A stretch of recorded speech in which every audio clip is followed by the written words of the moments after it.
Saint François de Sales, dernier entretien de notre très saint et bienheureux Père sur plusieurs questions que nos chères sœurs de Lyon lui firent 2 jours avant sa mort, le jour de Saint-Étienne. Comme il entra, il dit « Bonsoir, mes chères filles.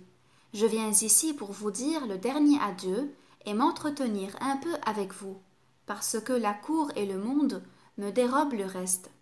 Enfin, mes chères filles, il faut s'en aller. Je viens finir la consolation que j'ai reçue jusqu'à présent avec vous. Qu'avons-nous à dire? Rien plus, sans doute.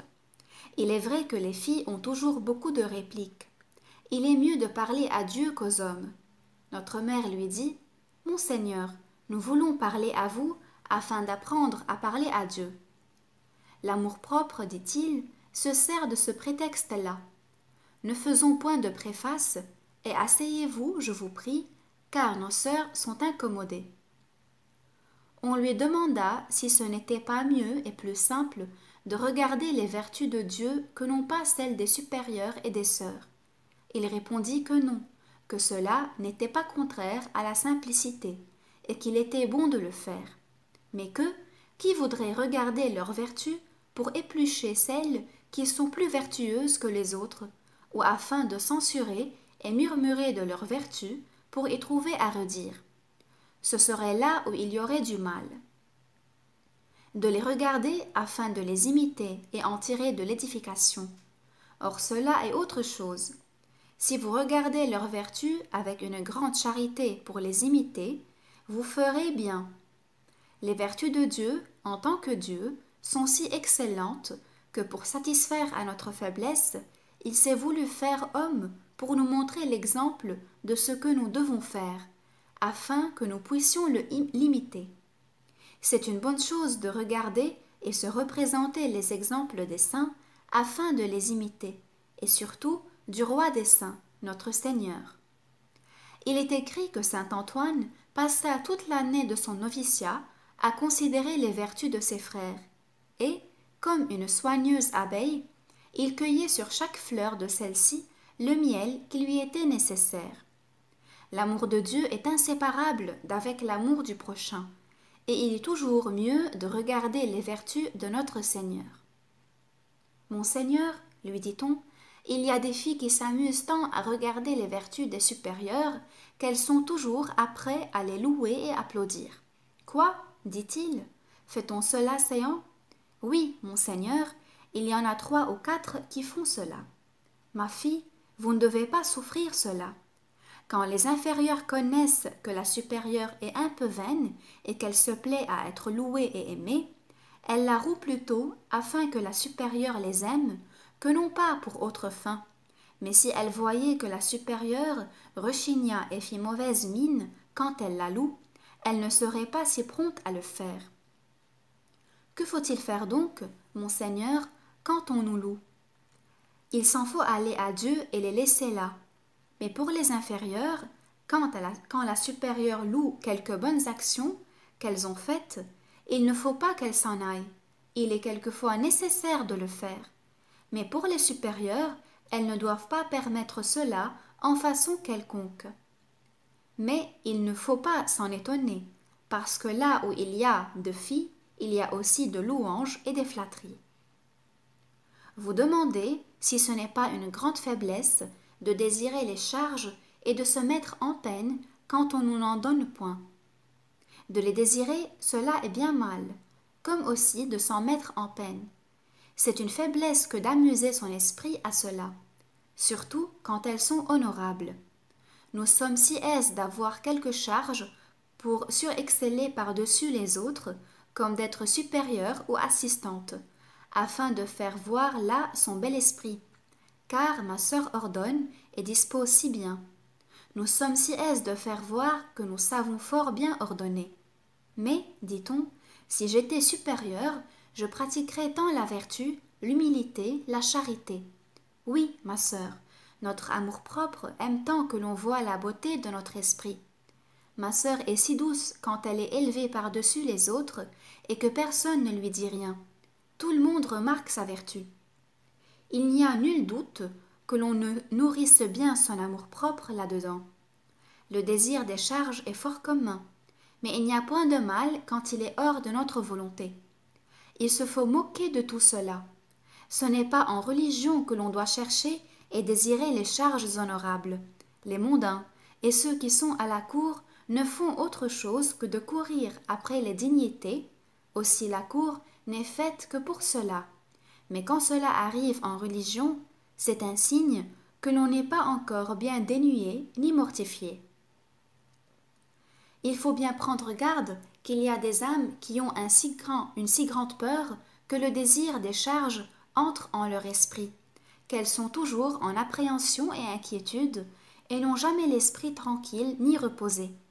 Car, pendant qu'elles s'amusent à l'appréhension, elles tiennent leur cœur ouvert, et le diable y jette par ce moyen la tentation dedans.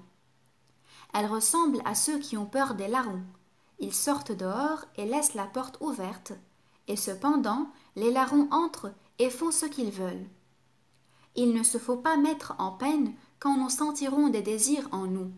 Tant que nous vivrons, notre nature nous les produira. Il ne faut non plus craindre qu'ils nous en viennent, pourvu que nous tenions toujours notre volonté supérieure ferme en Dieu, et au lieu de nous amuser à de vaines craintes, il nous faut tenir notre cœur en Dieu et nous unir à lui. Car enfin, il ne faut rien désirer ni rien refuser, mais se laisser entre les bras de la providence divine, sans s'amuser à aucun désir, sinon en ce que Dieu veut faire de nous. Saint Paul pratiqua excellemment cet abandonnement au même instant de sa conversion. Quand notre Seigneur l'eut aveuglé, il dit tout promptement « Seigneur, que vous plaît-il que je fasse ?» Et il demeura indifférent à tout ce que Dieu ordonnerait de lui. Toute notre perfection dépend de ce point.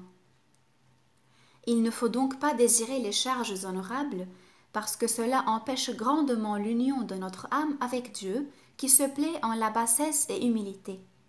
Mon Seigneur, ce n'est pas seulement des charges honorables, mais de toutes les autres.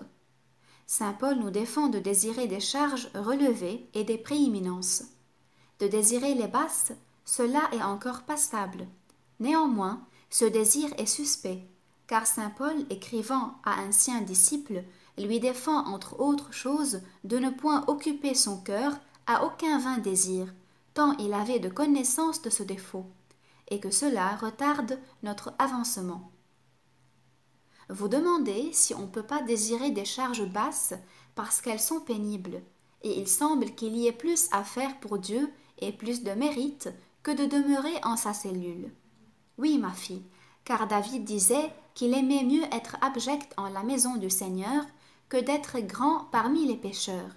Et il disait « Il est bon, Seigneur, que vous m'ayez humilié, afin d'apprendre vos justifications. » Or, néanmoins, ce désir est fort suspect, comme pouvant être une cogitation humaine.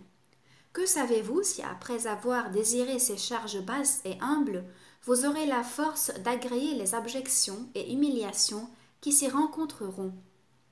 Il vous pourrait venir beaucoup de dégoût et d'amertume de l'humiliation. Que si peut-être vous vous sentez la force de souffrir la mortification et l'humiliation, vous ne savez si vous l'aurez toujours. Il faut tenir le désir des charges, tant des unes que des autres, honorables et abjectes, pour tentation, car il est toujours mieux de ne rien désirer, mais de se tenir prête pour faire l'obéissance. Il vaut mieux être en sa cellule par obéissance, faisant un petit ouvrage, ou lisant, ou faisant que sais-je moi quoi. Et si on le fait avec plus d'amour que celle qui est à la cuisine, qui a beaucoup de peine et se brûle les yeux, si elle le fait avec moins d'amour, l'autre a plus de mérite. Car ce n'est pas par la multiplicité de nos œuvres que nous plaisons à Dieu, mais par l'amour avec lequel nous les faisons. Et ne faut point faire ces jugements où il y a plus de mérite. Pour nous autres, il n'y faut point regarder, et je n'aime point cela de vouloir toujours regarder au mérite, car les filles de Sainte Marie ne doivent faire leurs actions que pour la plus grande gloire de Dieu. Si nous pouvions servir Dieu sans mériter, ce qui ne se peut, nous devons désirer de le faire. Il est à craindre qu'en voulant choisir où il y a plus de mérite, nous ne donnions le change à notre esprit. C'est une façon de parler des chasseurs que quand les chiens ont le sentiment diverti et rempli de divers goûts, ils perdent facilement la mute. Ce n'est pas cela que je veux dire, mon Seigneur, de regarder où il y a plus de mérite, mais seulement parce qu'aux charges pénibles, il semble qu'il y ait plus à faire pour Dieu que d'être en sa cellule. Ce n'est pas par la grandeur de nos actions que nous plaisons à Dieu, comme j'ai déjà dit, mais par l'amour avec lequel nous faisons ces actions. Car une sœur qui sera en sa cellule, ne faisant qu'un petit ouvrage, méritera plus qu'une autre qui aura bien de la peine si elle le fait avec moins d'amour. C'est l'amour qui donne la perfection et le prix à nos œuvres. Je vous dis bien plus. Voilà une personne qui souffre le martyre pour Dieu avec une once d'amour. Elle mérite beaucoup, car on ne saurait donner davantage que sa vie. Mais une autre personne qui ne souffrira qu'une chiquenaude avec 2 onces d'amour aura beaucoup plus de mérite, parce que c'est la charité et l'amour qui donnent le prix à tout. Vous savez que la contemplation est meilleure que l'action et vie active. Mais si en la vie active, il s'y trouve plus d'union, elle est donc meilleure. Que si une sœur étant à la cuisine, tenant la poêle sur le feu, a plus d'amour et de charité que l'autre, le feu matériel ne le lui ôtera point, au contraire, il lui aidera à être plus agréable à Dieu. Il arrive assez souvent qu'on est aussi uni à Dieu par l'action que dans la solitude. Mais enfin, je reviens toujours. Où il y a plus d'amour, il y a plus de perfection. C'est le meilleur de ne rien désirer et ne rien refuser. Tous ces désirs mis proviennent que de la nature et ne servent que d'inquiétude aux esprits et à contenter notre amour-propre sous le prétexte de faire beaucoup pour Dieu. Que si vous êtes bien aise par lâcheté de courage de coudre en votre cellule afin de n'avoir pas tant de peine, ce désir n'a pas une bonne fin. Il ne faut pas désirer sa cellule quand on n'y peut pas être, mais faire ce que l'on fait pour Dieu et retrancher de son esprit tous ses désirs. Ô mon Dieu, quand sera-ce que nos sœurs n'auront plus tant de désirs et qu'elles s'amuseront à faire et à ne rien vouloir que ce que Dieu veut, la volonté duquel nous est signifiée par nos règles et supérieures. Vous demandez si quand on ne se sent pas la force de faire une charge avec une douceur d'esprit, parce qu'on y a beaucoup de répugnance, s'il faudrait le dire à la supérieure ou l'accepter tout simplement. Oh non, ma chère fille, il ne faut pas le dire, car cela serait contraire à la simplicité. Je ne dis pas qu'absolument l'on n'en parle point, mais qu'il est plus parfait de n'en rien dire et se mettre en l'exercice.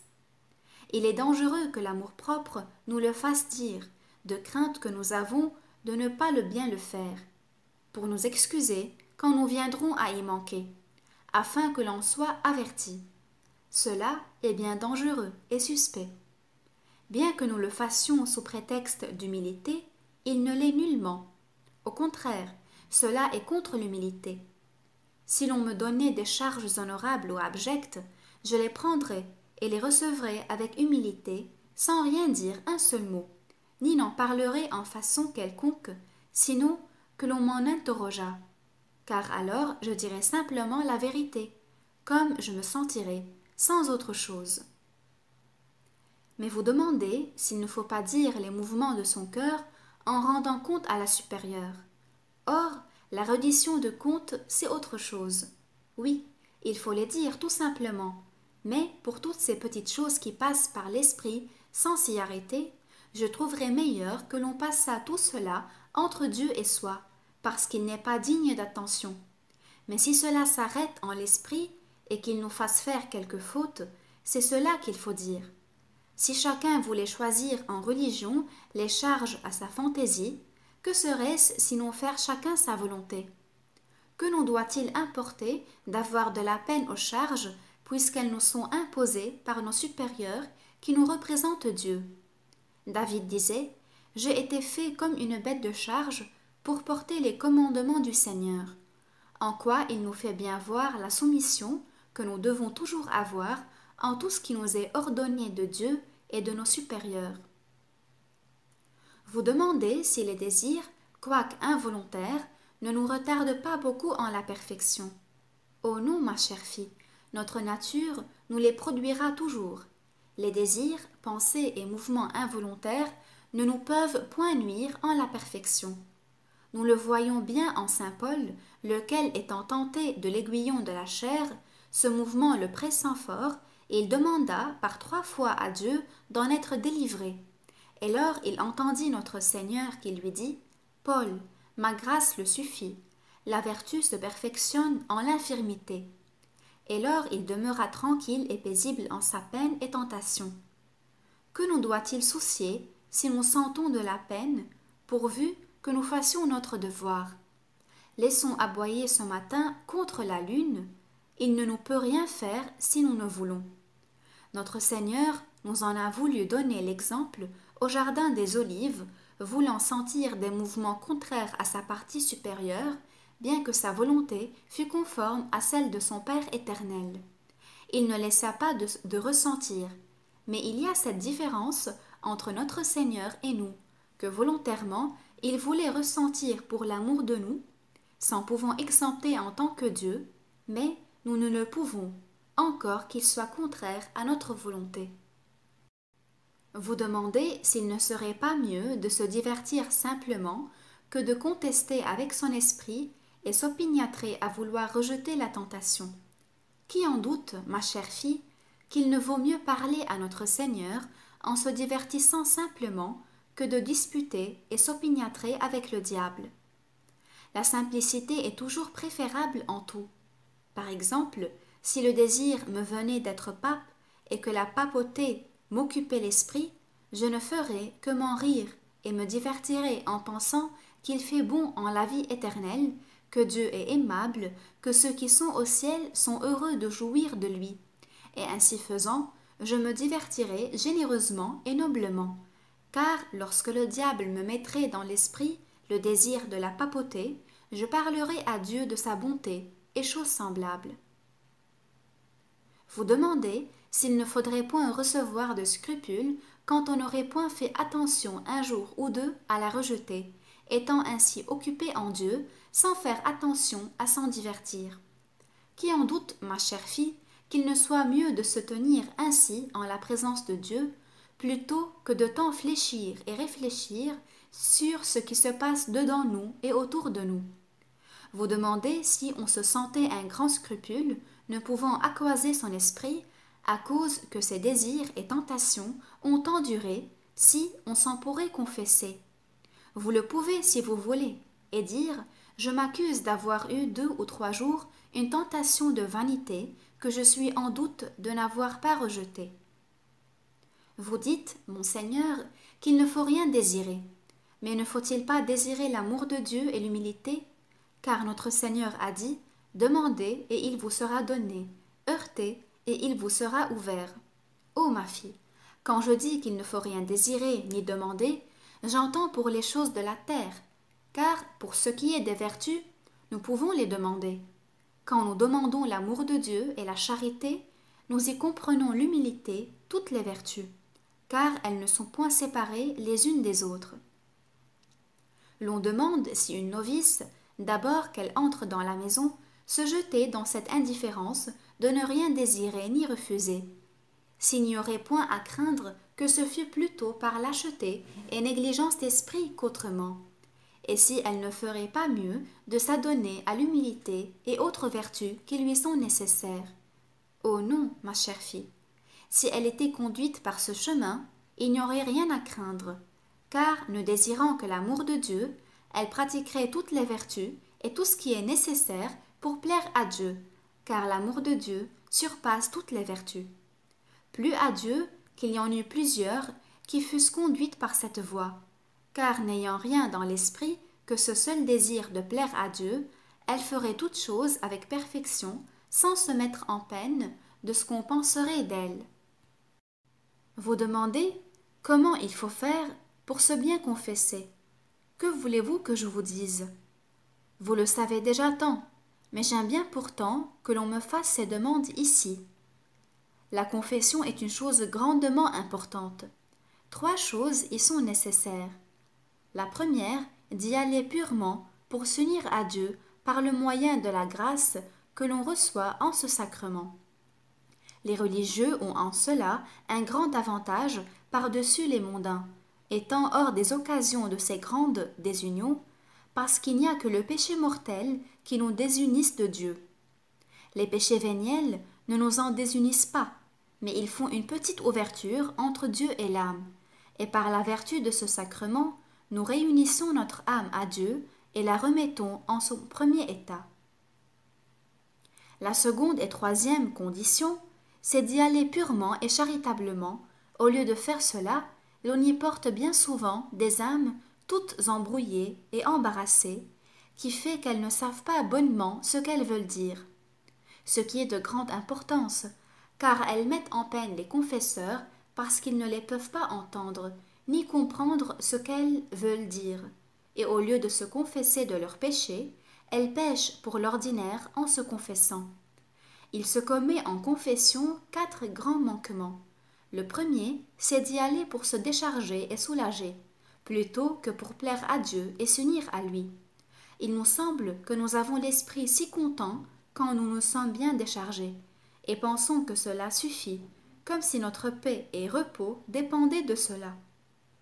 En ces décharges, qui tirent à la longue devant le confesseur, il est dangereux que nous ne mêlions les défauts des autres avec les nôtres, ce qu'il ne faut point faire. C'est ici où il est dangereux de faillir et où les péchés se commettent pour l'ordinaire en confession.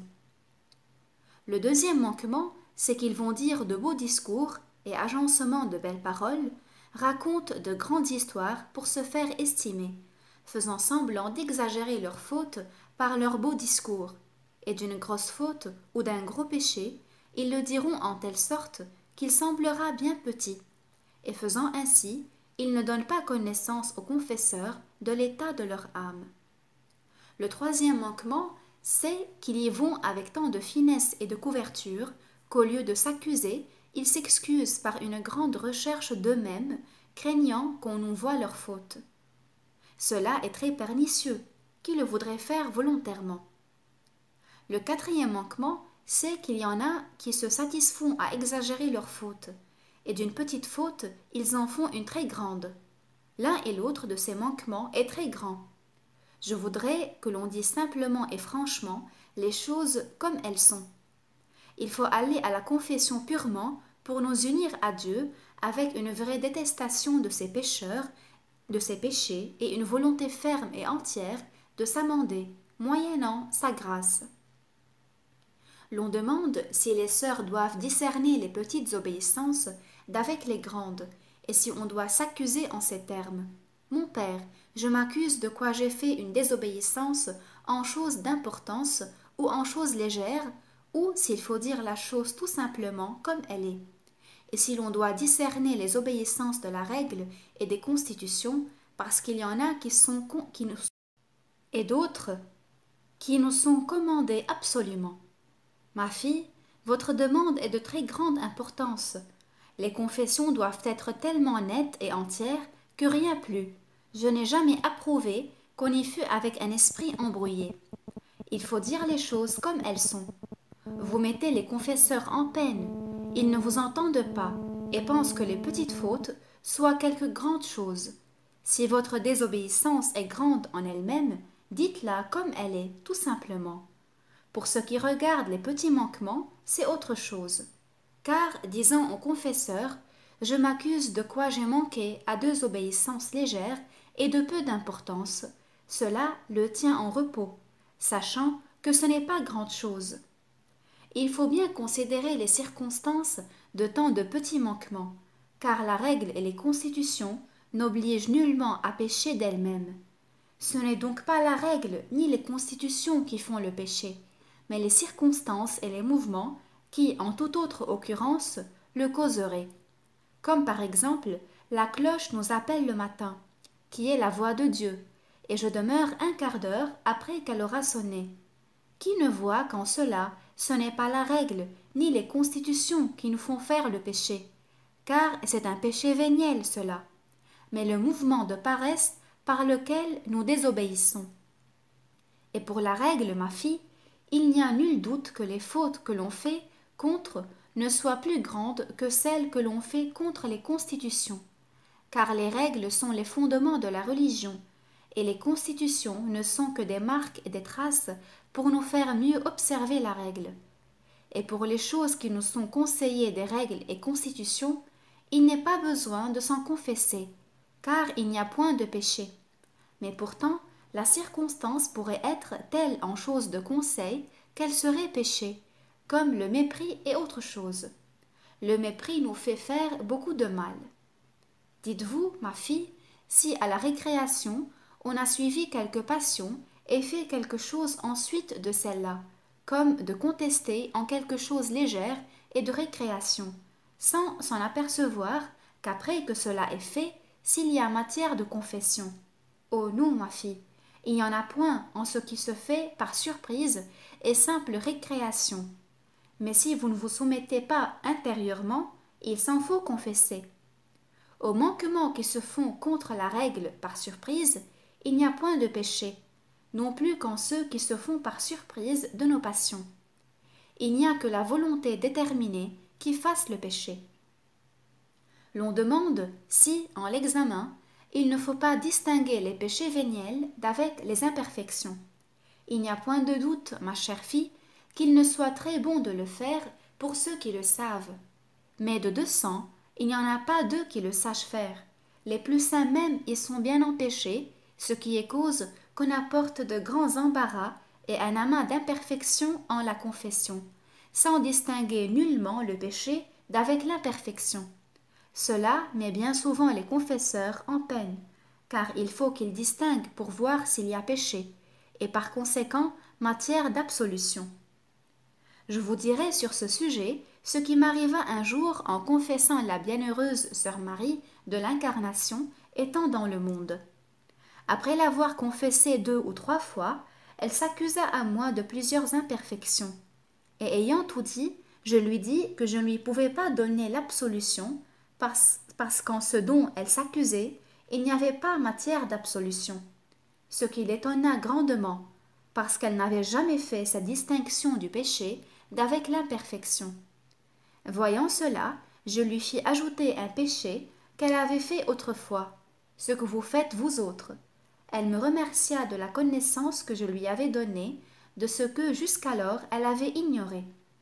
Vous voyez donc combien cela est difficile, car bien que cette âme fût fort éclairée, elle était néanmoins demeurée si longtemps en cette ignorance. Il n'est pas néanmoins nécessaire de faire ce discernement quand on ne sait pas le faire, puisque cette grande servante de Dieu ne laissait pas d'être sainte. Il est toutefois bon de le faire quand on le peut. Vous demandez que c'est que péché véniel et imperfection. Le péché véniel dépend de notre volonté, et où il n'y a point de volonté, il n'y a point de péché. Par exemple, si je venais seyant demander la supérieure, et que je lui dise que je viens la voir de la part de la princesse qui la salue, et chose semblable, et que de tout cela il n'en fut rien, et que seulement j'eusse fait cet agencement en mon esprit, cela n'est pas de grande importance, mais je l'aurais fait volontairement, c'est cela qui fait le péché véniel. Et l'imperfection est quand nous faisons quelque faute par surprise, sans volonté délibérée, comme par exemple si je fais un conte à la récréation et que dans mon discours il s'y glisse quelques paroles qui ne soient pas du tout véritables. Ne m'en apercevant point qu'après qu'il serait fait, cela n'est point péché, mais imperfection, et n'est nullement besoin de m'en confesser. Toutefois, ayant rien autre, on le pourrait faire, mais il faut toujours dire un péché que l'on a fait au monde, parce que vous n'auriez pas matière d'absolution. L'on demande si, sachant véritablement que l'on a des péchés véniels, on peut s'approcher de la Sainte Communion sans se confesser, parce que, mon Seigneur, vous avez dit qu'ils font une petite séparation entre Dieu et l'âme. Il répond « Ô Jésus, oui, ma fille, sinon que par humilité, vous vous en voulussiez priver. » Ne pourrait-on pas demander de se confesser hors de la communauté? Si c'est un jour que la communauté se doive confesser, vous le pouvez demander. Si on ne vous le permet pas, demeurez en paix, sinon que votre conscience vous remorde trop. Alors, vous vous en pouvez priver avec congé. Mais je n'approuve point que l'on se confesse outre les jours que la communauté le fait, parce que cela ne peut donner que des soupçons aux autres que l'on a fait quelque grande chose. Une sœur réplique, si ayant lu quelque chose d'utile pour une sœur qui aurait fait quelque manquement de quoi notre lecture traiterait, et que l'on dit sa lecture pour l'amour d'elle, s'il y aurait du mal à le faire. Si vous le faisiez par un grand zèle de profiter à cette sœur-là, il n'y aurait point de mal. Nous devons aider notre prochain en tout ce qui nous est possible, et même les avertissements sont ordonnés pour cela, Séant. Il me souvient à ce propos d'Arsénius, lequel commettait cette petite immodestie que vous savez.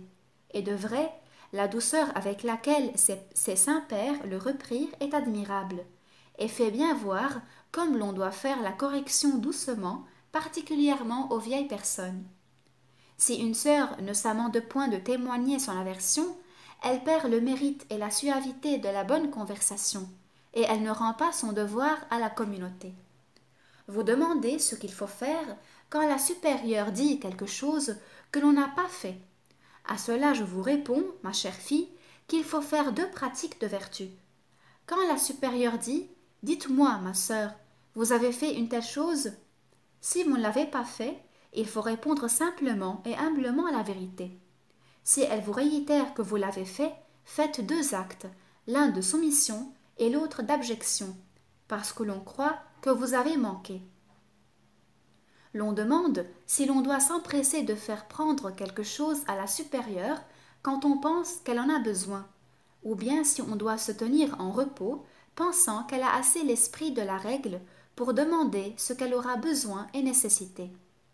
À cela je réponds, ma chère fille, qu'il y a deux sortes de supérieures.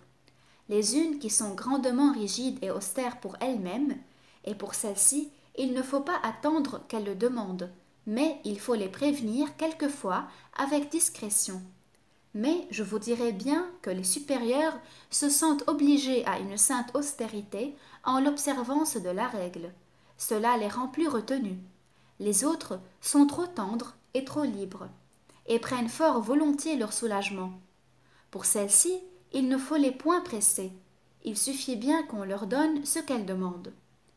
Je vous dirai qu'entre tous les saints qui sont au ciel, il y en a bien peu qui aient toujours donné droit au blanc des vertus. Les uns ont excédé du côté de l'austérité. Il y en a bien peu qui se soient tenus invariablement dans les bornes de la sainte médiocrité. Ainsi, il y a bien peu de supérieurs qui se tiennent si juste dans ce milieu. Les unes sont trop rigides et les autres trop flexibles. J'ai remarqué en toutes nos maisons que nos filles ne font point de différence entre Dieu et le sentiment de Dieu, entre la foi et le sentiment de la foi, ce qui est un très grand défaut et une ignorance. Il leur semble que quand elles ne sentent pas Dieu, elles ne sont pas en sa présence. Comme par exemple, une personne ira souffrir le martyre pour Dieu, et néanmoins, elle ne pensera pas en lui pendant ce temps-là, sinon en sa peine. Et quoiqu'elle n'ait point le sentiment de la foi, elle ne laisse pas de mériter en faveur de sa première résolution, et elle fait un acte de grand amour. Nous n'avons rien à désirer que l'union de notre âme avec Dieu. Vous êtes bien heureuses, vous autres, d'être en religion. Vos règles et tous vos exercices vous portent continuellement à cela. Vous n'avez qu'à faire sans vous amuser au désir. Comme il vit les flambeaux allumés pour le reconduire, il dit avec étonnement à ses gens « Eh, que voulez-vous faire, vous autres? Je passerai bien ici toute la nuit sans y penser. » Il s'en fout donc, allez, voici l'obéissance qui m'appelle. Adieu, mes chères filles, je vous emporte toutes dans mon cœur, et je vous le laisse pour gage de mon amitié. Lorsque notre mère le supplia très humblement de nous dire ce qu'il désirait qui nous demeurât plus avant gravé en l'esprit, il répondit « Que voulez-vous que je vous dise, ma chère fille? Je vous ai tout dit en ces deux paroles. Ne désirez rien et ne refusez rien. Je ne sais que vous dire autre. Voyez-vous le petit Jésus dans la crèche? Il reçoit toutes les injures du temps, le froid et tout ce que son Père éternel permet lui arriver. Il ne refuse point les petits soulagements que sa mère lui donne. Il n'est pas écrit qu'il étendit jamais ses mains pour avoir les mamelles de sa mère, mais il laissait tout cela à son soin et prévoyance.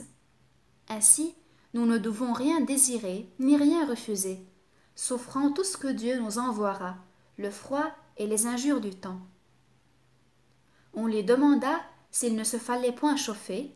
Il répondit: quand le feu est fait, l'on voit bien que c'est l'intention de l'obéissance que l'on se chauffe, pourvu que ce ne soit pas avec tant et de si grands empressements. Dieu soit béni. Amen.